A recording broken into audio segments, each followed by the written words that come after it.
Hakim yang terhormat, Dewan Hakim yang terhormat, Dewan Hakim yang terhormat, izinkan saya meralat ucapan jaksa.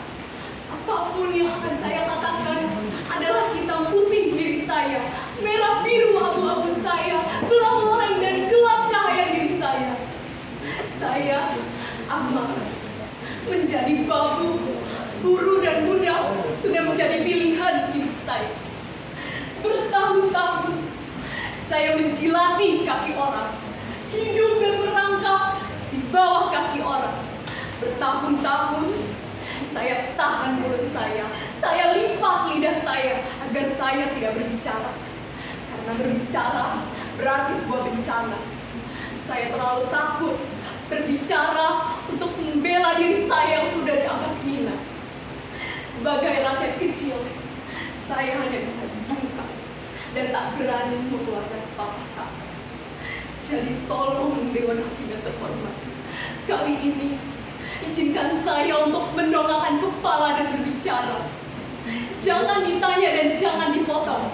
Kalau waktunya berhenti, saya akan diam. Saya akan diam selamanya. Sejak kecil, saya tak pernah berani mendongakkan kepala. Apalagi di desa Bojoso, tempat dimana saya lahir. Pak Kasim, guru saya suatu SMA, pernah menerangkan, kejahatan yang paling keji ialah kejahatan pembunuhan.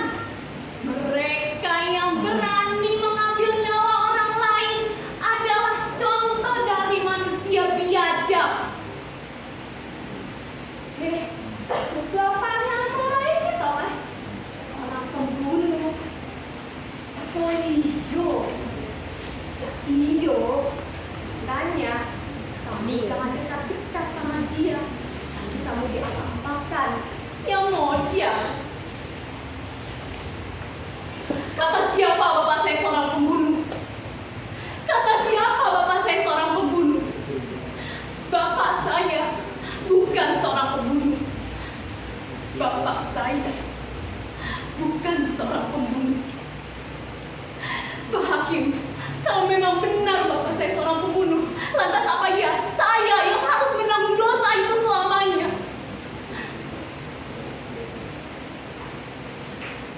Suatu hari, saya bekerja di perusahaan kopi yang bernama Sekolah.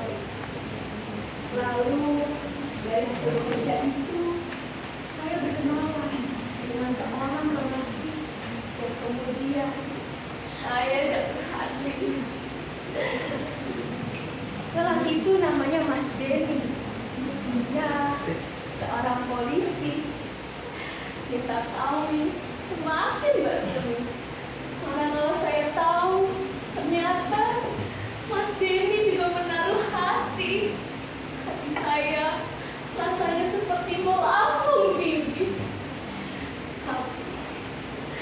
Tapi saya tak bisa menikah dengan Mas Denny. Saya tak bisa menikahi Mas Denny. Mas Denny menurut aku setelah mengetahui cerita tentang keluarga saya, rasanya saya ingin lari, tapi bayangan Bapak tidak lagi dapat mengikuti.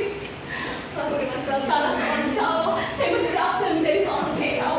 Segala persyaratan saya penuhi, mulai dari kantor imigrasi, biaya kelurahan, biaya penangkap dan biaya tenaga kerja, dan segala kategori yang terlihat itu panjang prosesnya. Jadilah saya seorang lulusan SMA dengan predikat NEM tertinggi menjadi TKW di negeri orang. Sino sang diferensial cinta sejus, Archimedes jadi teori menyetrika baju, Nikola Marukoto jadi rambut pel, teori berpidato menjadi email yang termajikan. Kemana?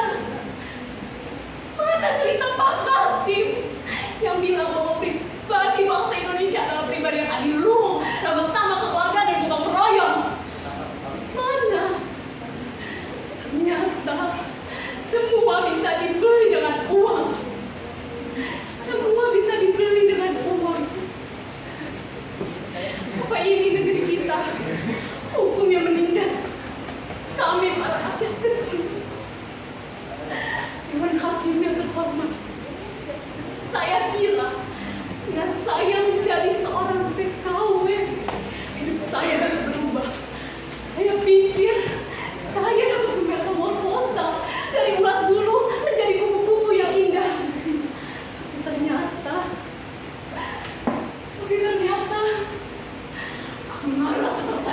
kandas. Di balik coba-coba itu majikan saya, di balik kadang-kadang itu majikan saya disiksa, gaji saya setahun hilang dan saya bahagia. Saya diperkosa. Saya diperkosa. Bertahun-tahun saya diselipkan di negeri sendiri. Saya tak boleh timbul di tengah masyarakat. Hanya karena saya datang dari keluarga yang tak punya uang dan tak bisa membeli hukum yang berjalan. Hanya karena saya datang dari keluarga miskin, saya harus jadi budak di negeri orang. Tapi saya harus berani menunggangi kepala saya. Saya harus meludahi orang yang merendahkan saya, mengangkat pisau, lalu menusukkan mata pisau itu di jantung hatinya.